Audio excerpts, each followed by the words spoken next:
Lord of Mysteries 2, Circle of Inevitability. Chapter 112, Charlie. In the dimly lit cellar of the Auberge du Coq d'Or, a cozy bar had just enough space for 20 to 30 patrons. The moment Lumian stepped in, he saw a man leap onto a small round table, beer in hand, and address the handful of customers around him. "Ladies and gentlemen, lend me your ears. I experienced something unbelievable 2 days ago." By the scant light from the steam lamps on the wall, Lumian discerned that the man was quite young, around 22 or 23 years old. He had short, light brown hair and a clean-shaven face, which was flushed, likely from the alcohol. Wearing a flaxen-colored shirt, black trousers, and leather slip-ons, the man stood just over 1.7 meters tall. However, his unusually short limbs made him appear closer to 1.6 meters. Waving his stubby arms and slurring his words, he continued, "How incredible was it? I'll tell you, it's changed my entire perspective on faith. As a believer in the God of steam and machinery, I'm now ready to convert to the eternal blazing sun. Listen up, isn't that astonishing? Can you imagine how famished I was after 5 days? I'd lost my job and been fired by that good-for-nothing manager. I couldn't find work even after exhausting my savings. For 5 days I starved, barely able to leave my bed. I was on the verge of death. Do you know how that feels? Oh, may God bless you and never let you find out. In that moment, I couldn't bear the thought of dying like this. I came to Trier to make my fortune, and I had to do something. That's when I noticed the portrait of Saint Vive on the wall. Yes, with great effort, I managed to get up, kneel before her, and pray for her help. I was still a believer in the God of steam and machinery then, but what wouldn't a starving man do? Besides, it couldn't hurt, right? 5 minutes after I finished praying, an old friend dropped by and saw my dire state. He didn't have much himself, but he reminded me that I'd rented a kerosene lamp for use at night. The deposit was 35 kopecks, a whole 7 licks. God, I'd completely forgotten. With my friend's help, I returned the lamp and used the refund to buy bread and half a liter of cheap booze. The bread was cold and damp, like it had been doused in putty. The alcohol was a bit off and weak, but it was the most delicious meal I've ever had. Ladies and gentlemen, I was reborn. I found a new job today, and tomorrow, during my break, I'll light a candle at the nearest Saint Vive Cathedral. Saint Vive was a female angel mentioned in the Eternal Blazing Sun Church's Bible. She was one of the city's guardian angels in Trier. The other 2 were prominent figures from the God of Steam and Machinery Church and the Annals of Intis. Lumian observed the young man's blue eyes sparkling with enthusiasm as he ambled towards the bar. The bartender, who was polishing a glass with a cloth, glanced at the order on the round table and chuckled. Charlie never could keep quiet. Always talking. In his mid-30s, the bartender sported a thin, dark brown beard circling his mouth, and his hair of the same color was tied back in an artistically casual ponytail. Lumian took a seat at the bar and asked with a grin, "Is he telling the truth?" "Who knows?" The bartender shrugged. "You must have heard the proverb, 'It's better to trust a snake than a Rhenian.' Charlie is from Rheims." Rheims and Riston provinces both hailed from the south. Their accents were similar, but they were mountainous provinces more akin to Lemberg. Lumian mused aloud. "I don't think that's the whole proverb. I feel like there's more to it." The bartender's azure eyes sparkled with amusement as he replied, "You're right. That proverb is longer than you'd think. Trust a Loanese over a Rhenian. Trust a snake over a Rhenian, but never trust the islanders." The islands referred to the Fog Sea archipelago west of Intis. This was one of the Republic's overseas colonies. The islanders often played the roles of thugs and con artists in Trier. Without waiting for Lumian to inquire further, the bartender cast a mocking glance at Charlie, still droning on, and whispered, "If he really experienced that, he certainly doesn't know that the portrait of Saint Vive isn't in his room." "Then whose is it?" Lumian asked, amused.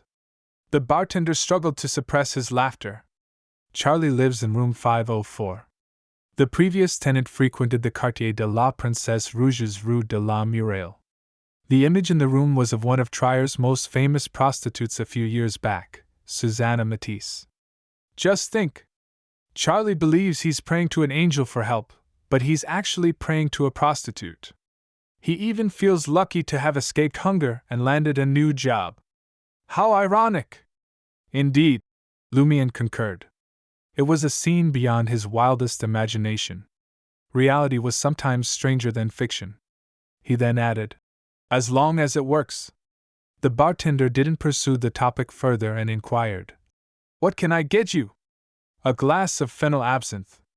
Lumian tapped the bar counter with his finger, signaling he was deep in thought. What kind of food do you have here? How about Duvar broth? 3 licks for a ladle, the bartender suggested.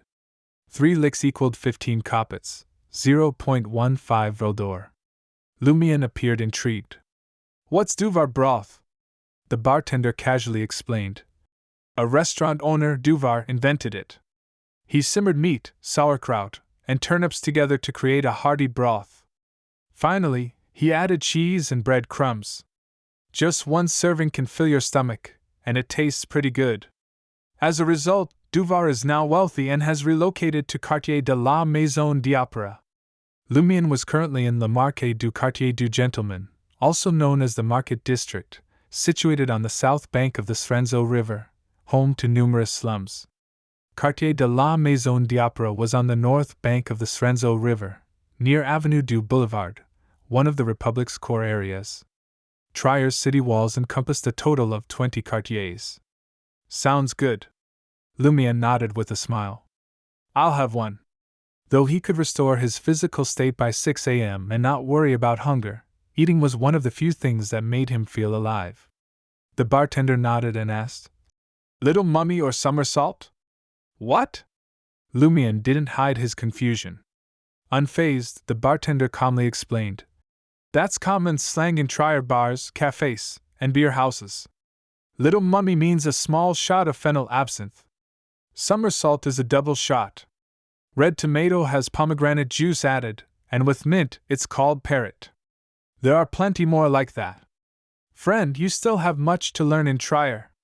Little mummy it is. Lumian sensed the bartender's subtle disdain for foreigners, but he didn't mind. 7 licks, the bartender announced as he flipped open a small goblet. This was pricier than the absinthe at Corder's old tavern, but it was typical in places subject to city taxes. Soon, a glass of pale green absinthe, glowing hypnotically, appeared before Lumian. He picked it up and sipped. The faint, lingering bitterness of the refreshing taste spread and burrowed into his brain. As Lumian waited for the waitress to bring Duvar's broth, he noticed glass jars, hoses, valves, gears, and other items piled beside the bar counter. What's this? He glanced inquisitively at the bartender. As the bartender wiped a glass, he casually replied, Left by a previous tenant. He's a believer in the god of steam and machinery. He always thinks he has a knack for mechanics and has accumulated many similar items. Where is he now? Lumian asked, playing along even though he knew the answer wouldn't be pleasant. The bartender paused for a couple of seconds before answering. He went to the factory, and word is he got distracted while working and was pulled into the machinery. Half of him was crushed. Lumian didn't pry further. He turned to examine the half-assembled parts and fell into deep thought. A few seconds later, he left the bar stool and squatted beside the counter, tinkering with the pile. The bartender glanced at him but didn't interfere. He only notified Lumian when Duvar's broth arrived from the kitchen. After busying himself for a while, Lumian returned to the bar stool and sampled the hearty broth with a spoon. The rich aroma of meat, the taste of cheese, the tangy sauerkraut, and the sweetness of the turnip melded to create an unforgettable flavor. The breadcrumbs soaked in juice were the crowning gem of the dish. Lumian didn't expect that a soup costing 3 licks would include several pieces of meat. It could genuinely fill an adult's stomach. Once the plate was empty, Lumian pulled out a handkerchief and wiped his mouth. He squatted back beside the half-assembled parts and resumed his work. 10 minutes later, he placed the machine on the bar counter. Above the machine was a glass jar, and beneath it were intricate components connected to 2 rubber hoses. Lumion then asked for a glass of clear water and poured in the remaining phenyl absinthe, tinting the colorless liquid a pale green. Finally, he inserted one of the rubber hoses into the cup. The fashionable bartender, his hair tied back in a ponytail, watched intently and asked, puzzled, "What's this?" "My invention," Lumion declared, tracing a triangular sacred emblem on his chest. "I'm also a believer in the god of steam and machinery, with a few impressive achievements in the mechanical field." He then extended his black-gloved left hand and gestured toward the machine. "This is a groundbreaking machine. Its effects are beyond your wildest dreams. What can it do?" Charlie, suspected of having prayed to a prostitute, approached the bar counter with a beer bottle and a curious expression. Lumion explained, both solemn and excited. "It's called the idiot instrument. It tests a person's stupidity and intelligence." "Really?" Charlie and the bartender looked skeptical.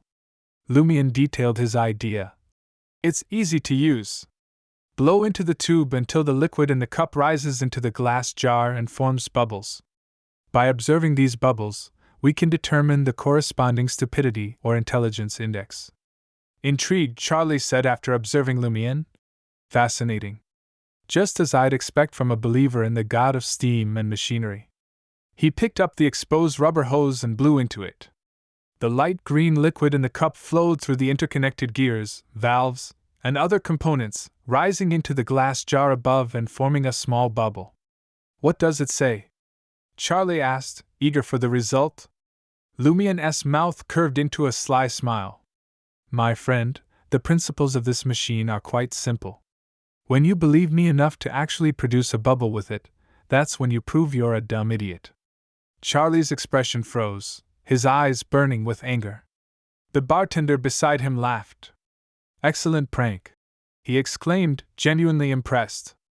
Lumion grinned at Charlie, waiting for the explosion. After a few tense seconds, Charlie swallowed his anger and turned to the patrons who had been listening to his story. "Ladies and gentlemen, behold what I've discovered, a groundbreaking machine. It can test your intelligence index.